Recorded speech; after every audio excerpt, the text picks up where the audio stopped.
Getting those taxes down. Getting them down, Grover. Thank you for winning. One person that likes me at this table, I can tell you that. I have a lot of them. We have a lot. You've been great friends and supporters, and we appreciate it for, number one, the election, and I appreciate all of the help in deciding who to pick for the United States Supreme Court. And Leonard, you were fantastic, all of your work. And Jim DeMint, I don't know if Jim's here or not, but they were great, Heritage. But you really did, you really helped. And the rollout's been fantastic. I don't know how anybody can oppose him, frankly. I don't know how anybody can oppose him at all, but it really has been a beautiful thing to see. So we had a very successful event. He's a terrific person, by the way. I got to know him reasonably well before we did the announcement, and he is just a spectacular man. I think he'll be a spectacular. You tell me, how would they go about Leonard? How would they go about opposing him? A spectacular man. I think he'll be a spectacular. You tell me, how would they go about Leonard? How would they go about opposing him? He's perfect in almost every way. Well, they'll look for the almost, right? They'll say, "What's the almost?" But that's. He's got an impeccable record. Yeah. Well, Federalist really did a great job. So we're going to be talking about working with the judge and maybe making this a fast process. And nominating a justice of the Supreme Court is one of the most important things that I can do as president. I've always said this. As I watch presidents, I say the most important thing, and I think I want to refine that a little bit. I think probably defense of our country might be now, it's, otherwise we don't need the Supreme Court so badly, right? And we're doing well in that regard, very well. I think we have problems that are a lot bigger than people understood. I think I was left something that is got a lot of problems, but I think we'll straighten out those problems. I think we'll straighten them out very strongly.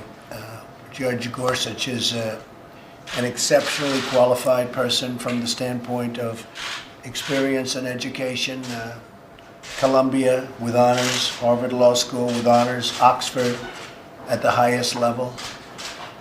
Great student, great intellect. Supreme Court Justices White and Kennedy.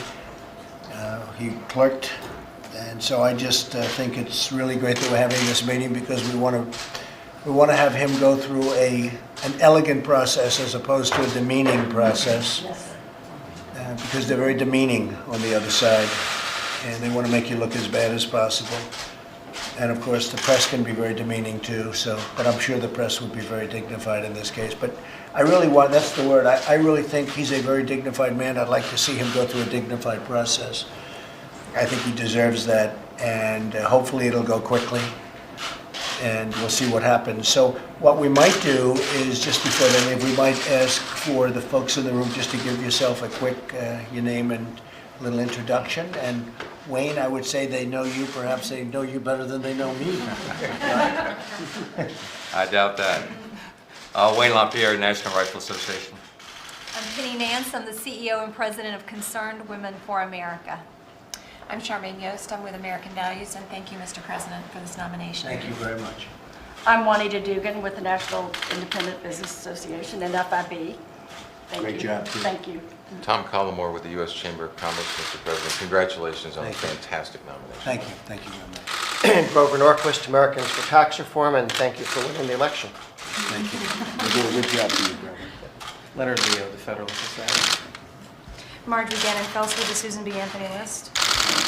Morton Blackwell, the Leadership Institute.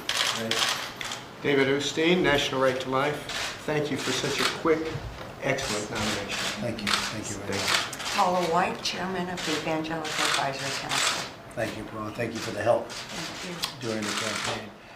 So with that, I'll ask you to all hit the road.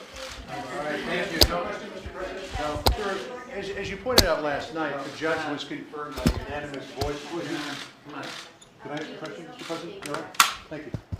As you pointed out last night, Judge Gorsuch was confirmed on a unanimous voice vote in 2006. Now a number of Democrats say they're going to oppose him. what would you say to those Democrats, and would you encourage Senator McConnell to invoke the nuclear option if he feels he can't get 60 votes? Well, I think there's a certain dishonesty if they go against their vote from not very long ago. And he did get a unanimous endorsement, and he's somebody that should get. I mean, you can't do better from an educational, from an experience, from any standpoint. A great judge, will be a great justice.